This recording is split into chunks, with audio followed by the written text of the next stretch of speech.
The Hallpi TMR joysticks have arrived.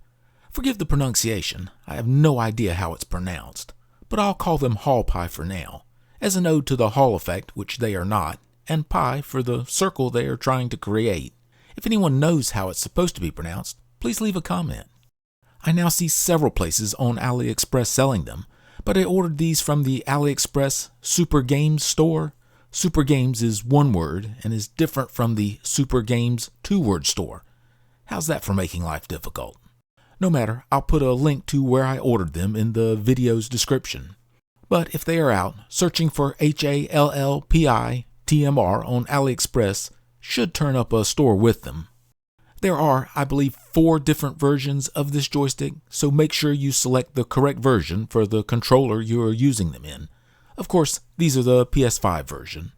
I paid close to $16 for 4 pieces, so a little less than half the per piece price compared to the GuliKit, but you don't get my favorite thumb knobs. The 10-piece K-Silver TMR were about $2.50 each, so these kind of fall right in the middle for TMR joysticks. Probably could find a store selling them in 10 quantity, and I would expect the price to be closer to $3 each. The shipping cost is really going to be about the same for 1 piece or 10 pieces. Let's take a look at the joystick. There is a lot of blue. At first glance, the sensor housing looks very much like the GuliKit sensor. Blue instead of black, but looks like the same molded design. Looks like an Alps compatible shaft, so I'll have to try these sensors on an Alps joystick frame and see if they fit.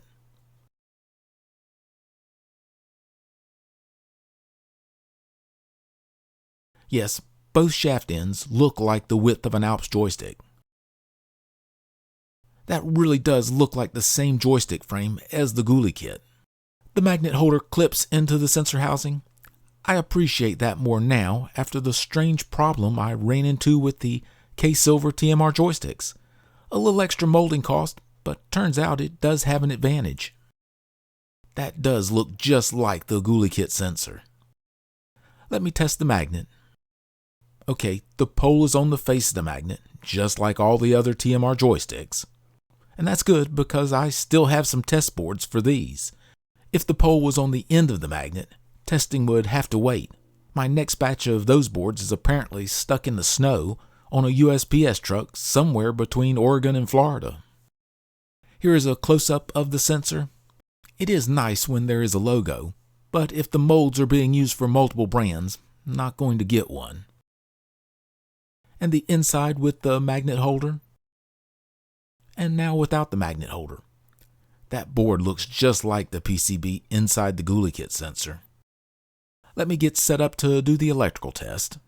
I'll get one of the sensors soldered into the test board. It will be powered with 1.8 volts to match the supply voltage of the DualSense controller. I'll get everything hooked up here. The scope yellow trace, channel 1, will be the current through the electromagnet, and the scope green trace, channel 2, will be the voltage output from the TMR sensor. I have the sensor in the middle of the electromagnet for now. I'll probably have to back it away some, because I want to run the electromagnet at the maximum voltage I can. That way I get as fast a switching time as possible, and I'm pretty sure it still won't be fast enough to measure these TMR sensors. Yes, it is hitting the voltage rails, and I've got something running causing some interference. And that is too far away. Let me bring up the cursors and set it to about 1.7 volts. That will still be more output than what the joystick mounted in a controller will output. I'll keep moving the sensor closer to the electromagnet till I hit the cursor line. And that should do it. Now I'll see if I can find what is causing the electrical noise. I think the noise is coming from a cheap LED light. It should get turned off in a bit. So let me set it to see if there's any rise or fall times I can measure. I'm at 2 milliseconds of division here. Yes, these are going to be faster than I can measure, like the other TMR sensors. Let me look for any delay. I'm at 50 microseconds of division now. And the output starts rising very soon after the electromagnet is switched. Probably a few microseconds of delay there. Has to be some. It's hidden in the ringing noise. I'm going to adjust the channel 1 gain of the electromagnet current till the waveform matches the level of the sensor output. That way you can get a picture of just how good or bad the output follows the magnetic field. At 10 milliseconds of division, it's a good match. And at 500 microseconds of division, it still looks great. The sensor output is changing as fast as I can change the magnetic field. Let me check the fall time.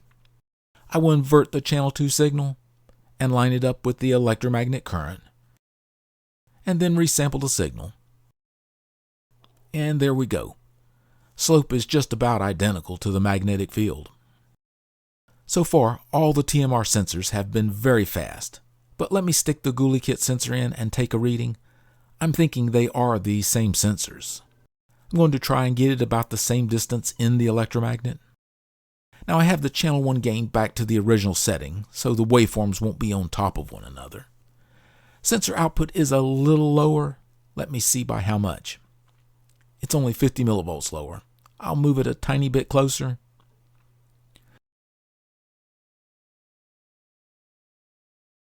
Now I'm at a bit higher output, and I didn't move it much at all. And here's the Hallpi sensor again. I think the GuliKit and this sensor are the same. Waveforms are near identical.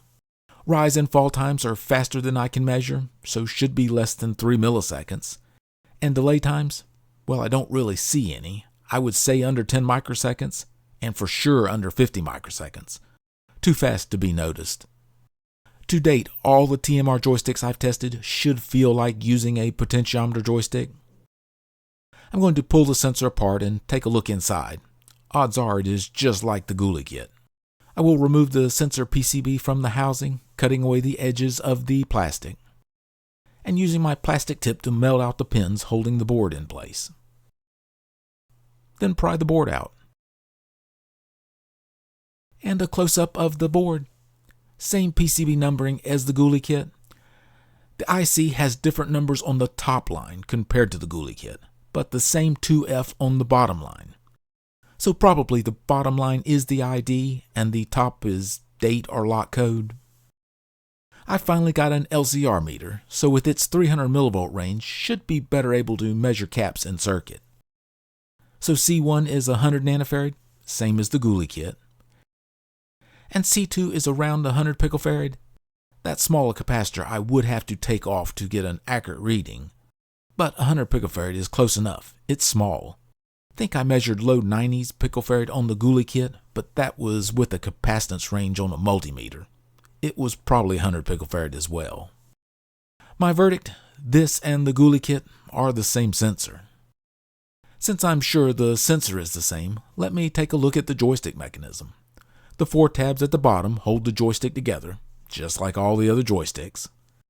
Different color plastic, but that looks the same as the GuliKit. Even the grease is the same color.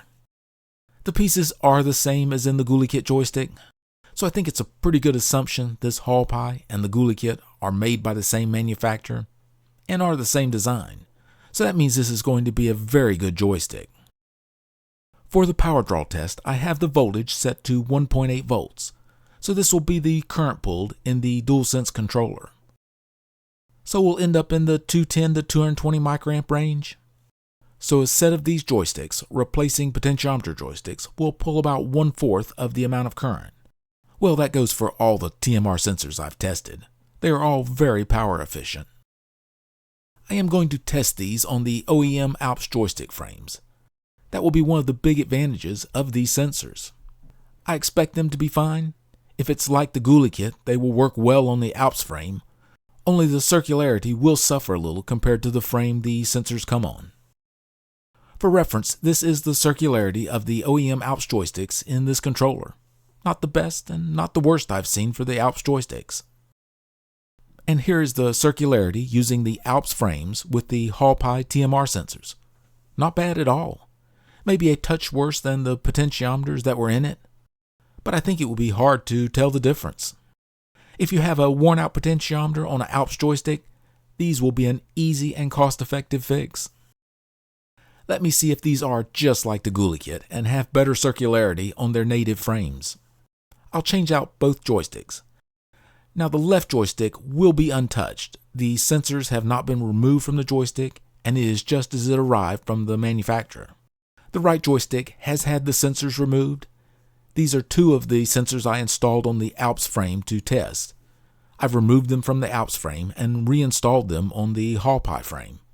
I don't expect there to be any difference, but it will be something to look for. I have the controller all back together and have gone through the calibration procedure. Center position back to center position seems about standard. And like the GuliKit, these feel much like an Alps joystick. So let me see what the circularity looks like.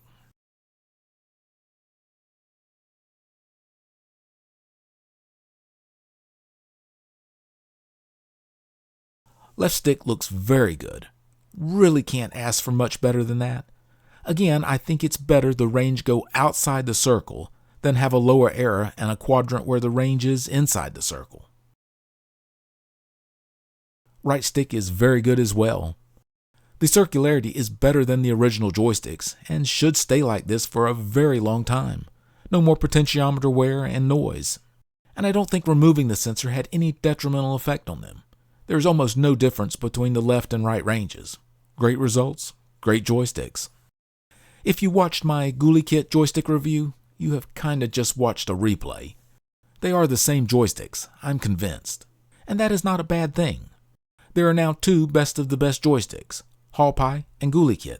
They just happen to be the same.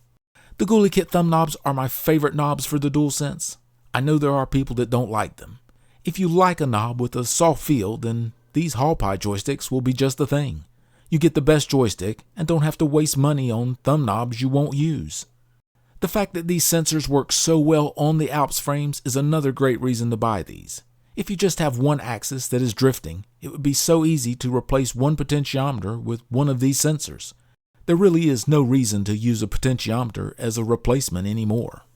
And I don't think it will be long before the same thing can be said about the Hall effect joysticks. Even now, I can only think of a couple reasons to use a Hall effect sensor. One, if your controller has favor union joysticks, and you only want to replace the potentiometers, then the favor union Hall effect sensor will fit the favor union potentiometer joystick. Only reason to buy those at this time. 2, the Gen Full high tension joysticks. Right now, those are only available in the Hall sensor type. So if you're not in one of those two categories, get the Hallpi or the GuliKit. Why not treat yourself to the best available? Thank you for watching.